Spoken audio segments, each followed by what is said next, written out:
अबको कति महिना कति दिनभित्र हाम्री चेली निर्मलाले न्याय पाउँछिन्? यही प्रश्न राखेँ। धन्यवाद। हुन्छ, म यसको उत्तर दिन चाहदिनँ। मान्य मन्त्रीज्यू, म उत्तर दिन चाहदिनँ हजुर। यो प्रश्न म हजुरलाई पनि गर्न चाहन्छु। हजुर सत्तामा हुँदाखेरि किन नगर्नु भएको?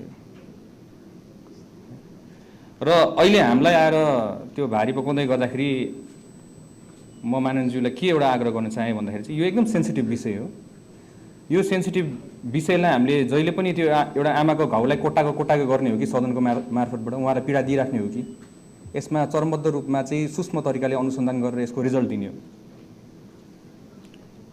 तपाईँ कोही मान्छे बित्दै गर्दाखेरि तपाईँलाई दिनका दिन सम्झाउँदाखेरि तपाईँको राष्ट्रिय स्तरबाट सम्झाउँदै तपाईँलाई मजा आउँछ होला त?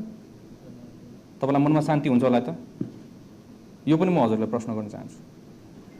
र यसमा म धेरै कुरा बोल्न सक्दिनँ, बोल्दा उचित हुँदैन होला जस्तो लाग्छ। यो अनुसन्धानको विषय हो र यसमा चाहिँ हामीले सूक्ष्म तरिकाले अनुसन्धान गरिरहेछौँ र यसलाई चाहिँ म सम्पूर्ण माननीयज्यूहरूलाई यसलाई चाहिँ अबका हाम्रो प्रतिनिधि सभा अब राष्ट्रिय सभामा यो प्रश्न चाहिँ नउठाइदिनु हुन म हजुरलाई विनम्र आग्रह गर्न चाहन्छु। कुनै छ भने यस्तो विषय छ भने मलाई व्यक्तिगत रूपमा आएर सोध्नु होला, माननीय मन्त्रीज्यू यो के भइरहेछ कसो छ भनेर सोद्धाखेरि पनि फरक पर्दैन।